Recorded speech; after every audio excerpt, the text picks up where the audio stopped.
Hello, you wonderful people, and welcome to another episode of Crime Centric. This being a show where I talk about the latest episodes of crime dramas that I like that I'm currently watching.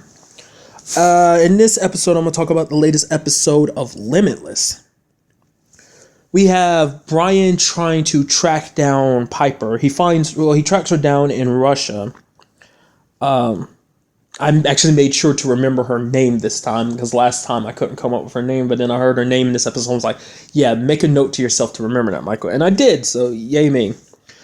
We have that awesome scene where basically Brian is like, he finds out, he's trying to get information on where she is. And basically he's talking to that Russian guy, Vlad.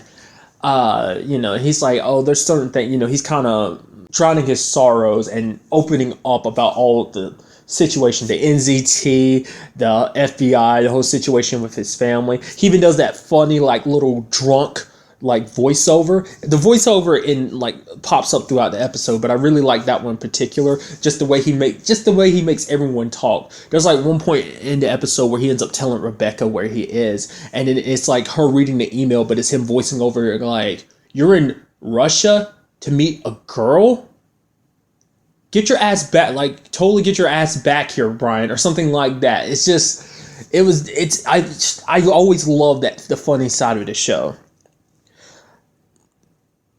We also have in this episode Mike and Ike going to Rebecca about the whole undercover FBI agent situation. Rachel didn't say much, but they felt like, okay, this whole thing could lead to find Brian, because the FBI is FBI, as well as a lot of government affiliated groups, CIA, people like that, are looking for Brian, but no one knows where he is because he's been pretty good about covering his tracks.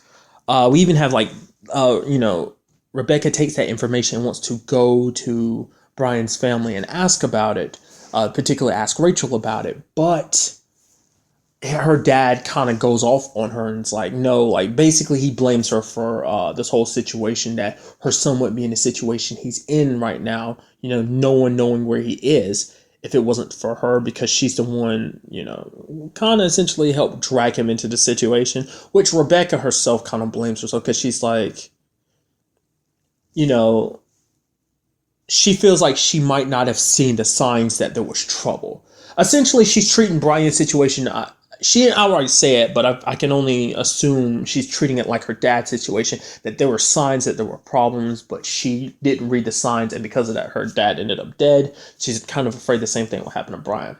But really, her dad was totally out of line, because out of anyone in this whole entire situation, out of anyone in the FBI, Rebecca's the only one that really cares about, Brian, which everyone kind of cares about him, but she really cares about him. I did like that scene, though, when they were, Ike and Mike were talking to Rebecca in, Brian's little office.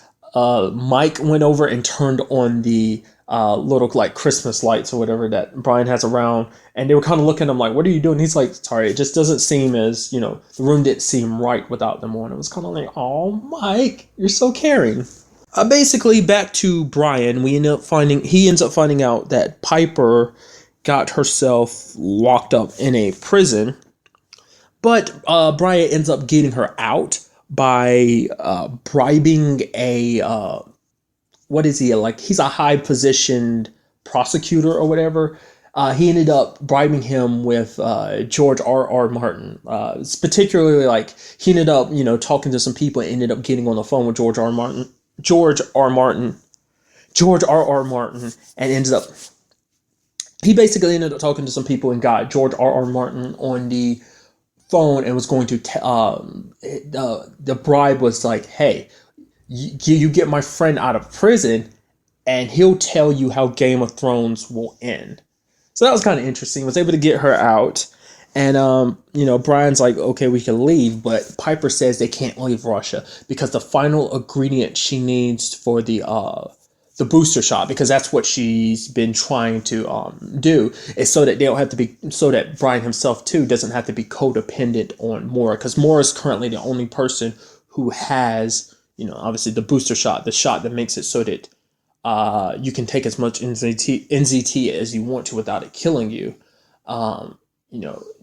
She's been trying to make a trying to replicate that enzyme, but she's been successful so far, but she needs one last ingredient, and that last ingredient can only be found here in Russia. It's the seeds of a particular plant, but the person who has this plant, because it's a very rare plant, is held by a pretty high and powerful Russian guy. The plan is to go to his party and steal the plant, particularly the seeds. And we have this little nice moment where you kind of get a flash around, seeing Brian and Piper spending a week together.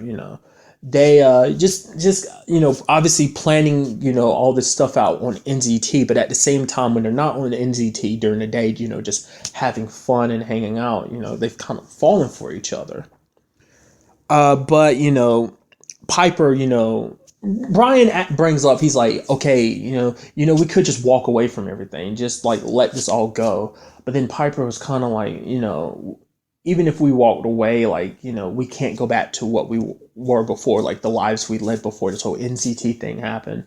And it's like basically like that they're the ones that can help shape the future of NCT, whether like NCT becomes a good thing in the future or whether it becomes a very nasty, terrible thing. And that basically, essentially saying like they can't let their emotions get the best of them. They have to do what needs to be done. And so Brian agrees. They sneak into the party. Piper ends up getting the seeds, but she, gets like found out obviously, and Brian gets taken, and she up and leaves Brian, which it seems like that, but in the end it was like no, she came back for him. We once again have Piper this time using George R.R. Martin to kind of broker another deal with that Russian prosecutor or whatever, and ended up getting Brian released. At the end, we have Piper's like, okay, we should, you can always come with me, Brian. Like we can kind of work on this whole Maura situation, but you can come with me because she can't go back home because obviously Maura thinks she's dead, but they can't stay in Russia because now this is their second time being told to leave, and they won't be asked the third time. But Brian's like, he came along this whole situation because he got tired of kind of pushing his family away, pushing his friends away, and kind of lying all the time. But he's like, things would be even worse if he just ran away. So he has to go back home, and they kind of say their goodbyes. And Brian, decides like, okay, like I'm about to make my way home. And at the very end of the episode, two pretty big things happen. One, Sans receives a picture showing Brian and Piper together, so he knows she's alive, which it makes sense that he would have that picture because there's no way Maura and Sans himself would ever let Brian, leave the country without, them having some tabs on him. Obviously, he was good at covering his tracks, but not good enough because obviously whoever Sans had tailing him ended up finding him, and so that's kind of a bad situation right there. And then we also have Rachel coming in to talk to Rebecca, even though her dad told her not to. But, she was hoping, maybe this will end up helping find Brian. So she's okay with telling Rebecca. So she ends up telling Rebecca about the FBI agent who had Brian had helped stitched up, and she kind of described it, and Rebecca kind of was piecing together the description, and she showed Rachel a picture of Sans, and she's like, yeah, it's that guy. And it's like, things just keep getting worse and worse, because Brian was calling her the moment, a little bit before her, like Rachel and Rebecca were talking. So if he had called her maybe just a few seconds earlier, that whole situation could have been averted, but it wasn't. The episode is going to be very, very interesting, especially because I saw some previews of it, but I'm not going to spoil the previews for those who are who try not to see previews. I try to only watch them because I want to know ahead of time whether the show is coming back. Like, is it going to be a new episode in the next week, or is it going to be like 3 weeks, or whatever the case may be. And also because I have a hard time not watching previews, but that's its own thing. But that's all I really want to talk about in this episode. Till the next time we meet, be happy, be safe, live life to the fullest, and enjoy it. Good day, and goodbye.